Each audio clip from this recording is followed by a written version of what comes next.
교회 여러분, 오늘 성경의 말씀은 이스라엘 백성들이 홍해를 건넌 후 맞이했던 첫 번째 어려움에 대해서 우리에게 이야기해 주고 있습니다. 우리가 믿음의 길을 가는 중에 늘 감사한 일만 있는 것은 아니지 않습니까? 예수 믿고 구원받고 늘 감사한 일이 있으면 좋겠지만 사실 그렇지 않은 것이 우리들이 이렇게 경험하고 있는 현실의 모습입니다. 또한 받은 은혜가 있어도 그 은혜를 금방 잊어버리고 또 살아가는 것, 그것이 또 우리가 가지고 있는 인간적인 약점이기도 합니다. 이스라엘 백성들도 그랬습니다. 하나님께서 홍해를 가르시고 이스라엘 백성들을 애굽의 군대에서부터 건져내실 때, 이게 건져내실 때에 이스라엘 백성들이 얼마나 그 감격에 이렇게 사로잡혔는지 성경을 보면 모세와 그 누이 미리암이 찬송을 짓고 그 찬송을 부르면서 기뻐 뛰면서 춤을 추면서 하나님을 이렇게 찬송하고 높였던 것을 우리가 알 수가 있습니다. 노예에서 풀려났을 뿐만 아니라 또 애국 군대의 위협과 죽음의 위협으로부터 벗어났으니 그 감격이 이루 말할 수가 없었던 그런 것이었습니다. 그런데 너무나도 안타깝게도 그들이 누렸던 그 감격이 사흘을 가지 못하고 불평과 원망으로 다 바뀌었다는 것이었습니다.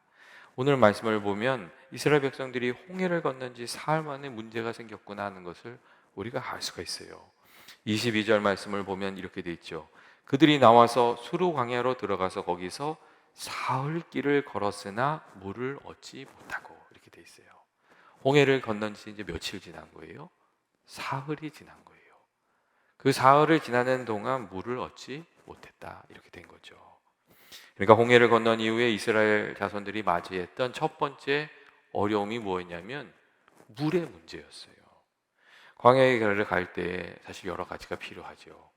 근데 그 중에 가장 중요한 것이 물이잖아요. 근데 이스라엘 자손들이 이 물을 찾지 못해서 어려움을 겪었고 그 일로 인해서 원망이 시작된다는 거, 그 우리가 알 수가 있습니다. 이스라엘 자손들이 그리고 사흘 만에 물을 찾기는 찾았어요. 그런데 그 찾은 물이 마실 수 없는 물이었다는 것도 우리가 알 수가 있습니다. 성경을 보면 그곳 물이 써서 마실 수 없으므로 그 지역을 마라라고 불렀다고 그렇게 이야기하고 있어요. 이 마라라는 단어의 뜻이 쓴맛, 쓰디 쓴 고통, 그런 뜻이거든요. 오늘날 학자들이 이것을 그 모세의 우물이라고 부르는 그 아윤 무사일 거라고 생각하고 있어요. 이 전통적으로 이것을 아인호아라고 부르기도 했는데 이것이 바다에서 멀지 않거든요. 그러니까 거기 있는 우물들은 다 짠물이에요. 그러니까 짠맛이 나는 거죠. 그런데 이스라엘 자손들이 사흘 동안 광야길을 가면서 물을 찾다가 이 쓴물을 마시고 불평하고 원망하기 시작했다는 거죠. 그들이 하나님의 귀한 은혜를 경험하고 기적을 보았어요. 하지만 그 은혜를 다 잊어버리고 눈앞에 있는 그 어려운 문제에 마음을 다 빼앗겨 버렸거든요. 그래서 원망하고 불평하는 사람이 되고 말았습니다. 여러분, 이스라엘 백성들이 사실 그 놀라운 경험을 했잖아요. 그럼 어떻게 해야 되는 거예요? 어려움이 찾아왔을 때 어떻게 해야 되는 거예요? 사실 이 어려움이 찾아왔을 때 그들이 하나님께 나가서 기도하고 주의 도우심을 구해야죠. 근데 이스라엘 백성들이 하나님 앞에 나와서 기도하고 또 도우심을 구하고 그렇게 한 것이 아니라 원망하고 불평했다는 것, 그것을 우리가 알 수가 있습니다. 24절 말씀을 보면 그래서 이스라엘 백성들이 모세에게 나와서 원망을 쏟아놓았다는 그런 이야기가 있습니다. 그리고 이 원망의 백성들의 원망을 모세가 다 받으니까 모세가 그때 하나님께 나아가서 간절히 기도합니다. 이 홀로 그 모든 짐을 감당해야 했던 모세가 하나님께 나아가며 부르짖어서 기도했다고 그렇게 돼 있어요. 그리고 하나님께서 그 모세가 부르짖어 기도할 때에 문제 해결의 방법도 찾게 해주셨던 것을 우리가 알 수가 있습니다. 여러분, 우리가 어려움이 찾아오면 어떻게 해야 되겠어요? 원망할 것인가 기도할 것인가, 우리가 갈림길에 서게 됩니다. 원망하는 것은 쉽지만 그것은 백해무익할 뿐 문제를 해결해 주지 못합니다. 원망하면 이 서로의 마음이 상하게 되어서 힘을 모을 수가 없고, 또 이게 원망하면 도움이 다 끊어집니다. 사람을 원망하면 사람들로부터 받는 도움이 끊어지고, 하나님을 원망하면 하나님께 받는 도움이 끊어지는 거죠. 이 원망이 문제 해결 방법이 아니라는 것은 너무나도 분명합니다. 반면에 여러분, 기도는 어떻습니까? 우리가 기도하게 되면 하나님께서 성령으로 함께 해주셔서 문제를 더 차분하게 보고 대응할 수 있도록 하나님께서 그렇게 해주십니다. 또한 기도가 하나님께 드려지는 우리가 기도가 하나님의 그 보좌에 닿게 되면 하나님께서 또 그 기도에 대한 응답을 우리에게 주십니다. 그렇기 때문에 우리에게 문제가 생기면 하나님께 나가서 기도해야 되는 거죠. 물론 기도한다는 것이 그냥 앉아서 아무것도 안 하고 기도만 하는 것은 이 기도만 하고 앉아 있는 것을 의미하지는 않아요. 이 기도한다는 것은 하나님을 믿는 믿음으로 문제를 마주한다는 것이고, 또 기도한다는 것은 기도하는 중에 주시는 하나님의 음성을 듣고 지혜를 얻어서 그 문제 해결에 나서는 것을 의미하기 때문에 그렇습니다. 그렇게 하려면 우리가 부르짖는 기도도 필요하고, 어떻게 그것을 해결해야 되는지 묻는 그 질문하는 기도도 필요하고, 또 주님이 주신 음성 듣기 위해서 분별하면서 조용히 침묵 가운데 기다리는 그런 시간도 좀 필요합니다. 그리고 기도하는 중에 또 묵상하는 중에 떠오르게 하나님께서 우리에게 주시는 말씀을 우리가 따라가는 거죠. 오늘 본문 말씀을 보면 모세가 하나님께 막 부르짖을 때에 하나님께서 한 나무를 지적하여 보여주셨다고 그렇게 되어 있어요. 이 많은 학자들이 하나님께서 기도하는 모세에게 쓴물의 성질을 바꿀 수 있는 그 성분을 가진 나무를 보여주신 것으로 그렇게 해석하고 있어요. 그리고 모세가 그 본 나무를 물에 넣었더니 쓴물이 뿜고 있던 성분이 변해서 사람들이 그래도 마실 수 있는 물로 바뀌게 되었다고 그렇게 이야기해주고 있습니다. 이 쓴물의 문제를 해결할 수 있는 방법이, 그 해답이 그렇게 멀지 않은 곳에 있었어요. 근데 알지 못하고 있었어요. 근데 하나님께서 그것을 깨우쳐 주신 거죠. 그런데 우리들도 그런 경험을 하게 되는 때가 있지 않습니까? 내 힘으로 할 수 없는 일들, 풀 수 없는 문제들. 근데 그 의외로 그것을 풀 수 있는 사람이 우리들 가까이 있는 경우가 참 많이 있습니다. 하나님께서 그렇게 모든 사람이 협력해서 선을 이루도록 하시는 거죠. 이어서 오늘 말씀을 보면 이스라엘 백성들에게 이 쓴물의 역경을 이길 수 있는 길을 알려주신 하나님께서 이때부터 이스라엘 백성들을 가르치기 시작했다는 것, 훈련하기 시작했다는 것을 알 수가 있습니다. 하나님께서 이 쓴물의 문제를 해결하는 방법을 알려주시고 나서 법도와 율례를 지키시고 그들을 시험하셨다고 그렇게 되어 있어요. 하나님께서 지켜야 할 것들을 말씀하시고 그것을 지키는지 안 지키는지 살펴보기 시작하셨어요. 여러분, 하나님께서 왜 그렇게 하신 거예요? 이 성경을 보면 하나님께서 그렇게 하신 이유는 이스라엘 자손을 위한 것이었다고 그렇게 기록하고 있습니다. 그러니까 다시 말하면 하나님께서 이 일을 통해서, 이 가르치심을 통해서 이스라엘 백성들이 배워서 하나님께서 주시는 복을 누리며 살아가게 하시고자 그 일을 주셨다는 거예요. 이 광야의 길을 가는데 이스라엘 백성들에게 꼭 필요한 것이 무엇이었냐면, 상황이 어떠하든지 하나님을 믿는 믿음으로 말씀대로 순종하면서 나아가는 것이었거든요. 주신 말씀에 순종하는가 순종하지 않는가, 그것이 사실 이 광야의 길을 끝까지 걸어갈 수 있는가 걸어갈 수 없는가 하는 아주 중요한 관건이었어요. 그래서 하나님께서 맨 먼저 가르치신 게 뭐냐면, 주님의 말씀대로 법도대로 살아가는가 살아가지 않는가, 어려운 상황에도 주님을 붙들고 살아갈 수 있는가 하는 것, 그것을 지켜보기 시작했다는 그런 이야기입니다. 또 그러한 의미에서 마라에서 경험했던 이 쓴물의 사건은 굉장히 특별한 의미를 가진 사건이었어요. 왜냐하면 자신이 원한 대로 일이 풀리지 않는 어려운 상황이었는데 하나님께서 귀한 은혜를 베풀어 주셔서 그 상황이 다 변화되는 그런 것들을 경험하게 해주는 그런 사건이었기 때문에 그렇습니다. 하나님께서는 마라의 쓴물이 변하여 단물로 변하는 그 사건을 경험하게 하신 이후에 그런 말씀을 하세요.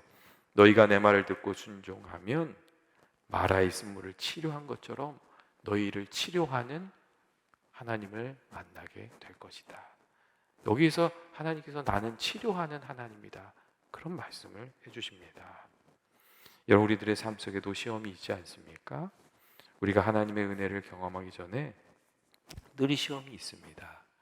그리고 이 시험은 우리를 넘어뜨리려는 사단으로부터 오기도 하고, 우리의 마음의 중심이 정말 하나님 중심인지 하나님께서 우리들을 테스트하시기 위해서 주시기도 이렇게 주시는 문제이기도 합니다. 그래서 하나님께서 그 문제를 통해서 우리의 부족함을 깨닫게 하시고 또 성장해 갈 수 있도록 또 이끌기 위해서 하나님께서 그렇게 하신 경우도 있습니다. 아브라함도 그랬잖아요. 많은 시험과 역경 가운데 실수하고 넘어진 경우도 있었죠. 그리고 믿음의 조상다운 모습을 보여줄 때도 있었어요. 근데 중요한 것은 시간이 지날수록 그가 자신의 부족함을 채워가면서 진정한 믿음의 조상으로 세워져 갔다는 것이죠. 하나님께서 우리들도 그렇게 인도하시는 줄로 그렇게 생각합니다. 많은 경우 우리가 기도해도 그리고 말씀대로 살았는데도 우리를 둘러싸는 환경이나 여건이 바뀌지 않고 그대로인 경우가 참 많습니다. 이스라엘 백성들의 경우도 마찬가지였어요. 쓴물이 단물로 변화되는 놀라운 기적을 그들이 맛보았지만 여전히 그들이 광야의 길을 가야 했고 광야 속에 있었거든요. 광야는 낮에 여전히 뜨거웠고 광야는 여전히 밤에는 몹시 추웠어요. 그리고 물은 넉넉하지 않았고 또 언제 어디에서 쉴 수 있을지 알지 못하는 채 그 길을 걸어가야 됐어요. 근데 우리들의 삶도 사실 그런 면이 많이 있잖아요. 그래서 하나님께서는 문제 해결이 아니라 그 문제를 하나님과 함께 싸워가는 법을 늘 배우라고 이렇게 말씀하시는 거거든요. 또 그것을 가르치셨죠. 하나님께서는 어느 고난이 있을 때마다 기도하는 것도 가르치시고 또 하나님의 약속의 말씀을 믿고 인내하면서 나가는 길도 가르치시고 또 주님의 말씀에 순종하면서 나가는 길도 가르치신 줄로 생각합니다. 이스라엘 백성들이 마라를 떠나서 다시 광야의 길을 들어가는 거예요. 광야의 길을 또 가는 거예요. 그런데 남쪽으로 한 10km 정도를 갔을 때에 이 이스라엘 백성들이 엘림에 도착하게 돼요. 그리고 엘림에서 이스라엘 백성들은 자신들이 상상도 못했던 장면을 마주하게 되는 거예요. 오늘 말씀을 보면 엘림이 아주 물이 풍부한 오아시스였다는 것을 알게 됩니다. 거기 보면 엘림에 이르니 거기에 물샘 12과 종려나무 70그루가 있는지라 거기서 그들이 물 곁에 장막을 쳤다 하는 말씀이 있어요. 광야에서는 그냥 물샘 하나하고 그늘을 만들어주는 종려나무 한 그루만 있어도 사실 귀한 거예요. 근데 여기에는 70그루의 종려나무와 물샘 12이 있었다고 그렇게 얘기하고 있거든요. 여러분 엘림이 어디 있었지요? 그들이 낙심하고 좌절했던 곳으로부터 10km 떨어진 곳에 풍성한 물이 있는 엘림이 있었어요. 그런데 그들이 왜 마라에서 불평하고 원망하고 좌절하고 그랬던 것이었어요. 10km 앞에 엘림이라는 오아시스가 있다는 것을 알지 못했기 때문이었거든요. 만일 알았다면 불평하고 원망하는 대신에 더 속력을 내서 그것으로 뛰어갔겠지요. 그리고 이러한 점은 우리들에게 엘림이 보이지 않더라도 하나님께서 우리를 엘림으로 인도하고 계시다는 믿음으로 살아가야 한다는 것, 그것을 우리에게 가르쳐 줍니다. 하나님께서 준비하고 계신 그 엘림이 있다는 것을 믿고 이 광야의 시간을 우리가 또 걸어가는 거죠. 이스라엘 백성들은 엘림을 몰랐지만 하나님은 엘림이 거기 있는 것을 아시고 거기로 인도하고 계셨던 거거든요. 아브라함과 이삭을 위해서 수양을 준비하시고 계셨던 것처럼 하나님이 이스라엘 백성들을 위해서 엘림을 준비하시고 또 우리에게 시와 때를 따라서 위로의 시간도 또 격려의 시간도 은혜의 시간도 준비하고 계시는 줄로 그렇게 믿습니다. 또 한 가지 여기서 우리가 기억해야 될 것은 우리가 엘림에 도달하려면 마라라는 곳을 지나쳐 가야 한다는 점이에요. 우리를 실망하게 하는 마라라는 장소를 지나가고 우리를 속상하게 하는 마라라는 장소를 지나가고 또 우리를 낙심하게 하는 마라라는 그 시험의 장소를 통과한 이후에 은혜가 풍성한 엘림의 자리에 우리가 도달하게 된다는 것이죠. 우리가 마라에 주저앉아서 낙심하고 있으면 엘림에 도달할 수가 없고, 또 마라를 피해가기 위해서 이리저리 시간을 낭비하면 우리가 엘림에 도달하는 시간이 늦어지는 거죠.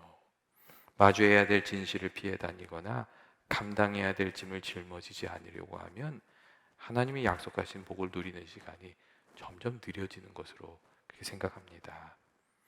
늘 칭찬과 관심과 사랑만 받으려고 하면 고난과 섬김과 순종의 십자가를 통해서 도달하게 되는 은혜들, 그리고 또 깊은 영적의 세계, 기도의 깊이, 이런 것들을 우리가 얻지 못하고 그냥 신앙의 겉모습으로 살아가게 됩니다. 여러분, 청교도들이 신앙을 지키기 위해서 참 많은 고난을 당했어요. 그래서 억울한 일도 많이 당했죠. 그래서 이제 이 사람들이 어려운 일을 당할 때마다 그렇게 인사를 했대요. 아직 좋은 것이 오지 않았다고. 하나님 약속하셨던 그때가 오지 않았다고. 아직 좋은 것이 오지 않았다는 그 말로 서로 위로하고 격려하면서 그 고난의 시간을 이겨냈다고 그렇게 이야기해주고 있습니다. 마라의 쓴물이 단물로 바뀌는 사건을 보여주신 하나님께서는 우리들에게 어려운 일이 있을 때 믿음의 눈을 가지고 조금 더 먼 곳을 바라보는 그런 시각을 가지고 살아가라고, 믿음의 시각을 가지고 살아가라고 그렇게 말씀하십니다. 조금만 더 멀리 보라고. 이 마라만 보는 것이 아니라 그 뒤에 준비하고 계실 하나님의 은혜를 조금만 더 멀리 바라보고 믿음으로 살아가라고. 주님 그렇게 말씀해주고 있습니다. 김난도 씨의 시 중에 이런 시가 있더라고요. 그대 언젠가는 꽃을 피울 것이다.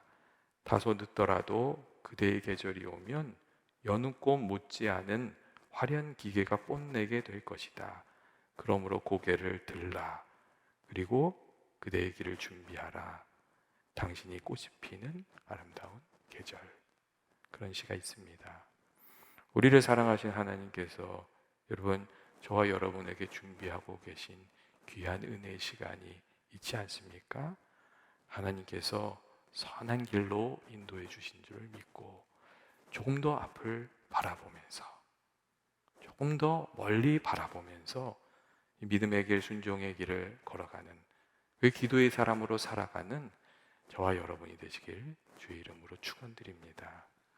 같이 기도하시겠습니다. 사랑과 은혜 많으신 하나님 아버지, 오늘도 저희들 주의 말씀 가운데 살아가게 해주시니 감사합니다. 아버지, 오늘 주신 말씀대로 아버지 우리가 주님이 예배하고 계신 그 엘림을 생각하며 살아가는, 믿음으로 인내하고 소망 가운데 살아가는 저희들 되게 하여 주옵소서. 예수님의 이름으로 기도합니다. 아멘.